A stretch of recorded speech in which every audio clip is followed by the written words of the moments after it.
飞了很多灰尘的室外机，把室外机的灰尘全部搞好。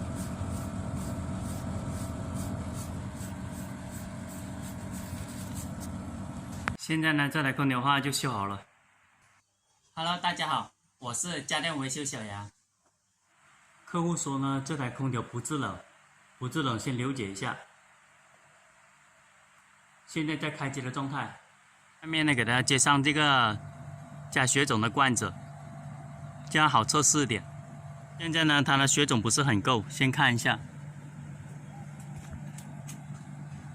像这种情况下还要检查一下。检查一下外面的接口，看有没有漏，还有里面的，等一下检查一下。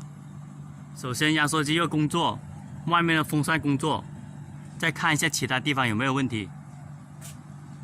现在呢，里面也很脏，等一下还要给它清洗一遍。压力表的压力只是看个大概，最主要是看这个叫回气管，开个15分钟左右，它这个地方会发冷，有点露水出来就可以了。它这里有写，不同的空调它的制冷剂是不一样的，大家要根据这个室外机的要求来加制冷剂的。等15分钟以后，这个地方有露水出来，那就可以的了。等一下还要洗洁精给它测试一下，要保证这个地方不能漏。现在里面开始制冷，它里面有点冰，当热空气遇到那边的时候变成水，现在里面在滴水了。现在呢，这个回气管它开始有点露水出来了。像现在这种话就加到合格，那个表也是看一个大概，一般4到5个压力。不同的空调它加的是不一样的压力，最主要是看这个回路有露水出来就可以了。放些洗洁精测试一下这些地方，看有没有冒泡泡。如果冒泡泡的时候要把它扭紧点，不能让它冒泡泡的这个位置。还有里面的接口也是一样的，只要不冒泡泡就可以了。现在呢，用洗洁精来测试一下。只要它没有冒泡泡的，等一下进去里面看一下。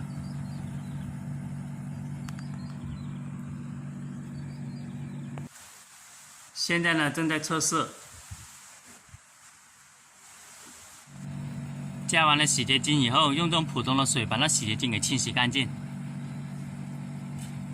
这个挡风板刚刚拆下来，这个地方好脏，等一下全部清洗一下。等一下这里面的全部给它清洗一下，还有这里面的。全部给它清洗一下就可以了。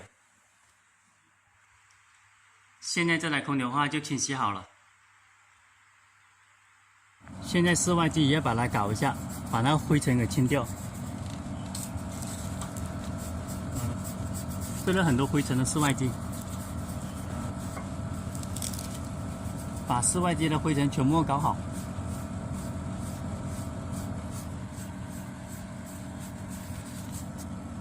现在呢，这台空调的话就修好了，把好的方法分享给大家。好的，谢谢大家观看。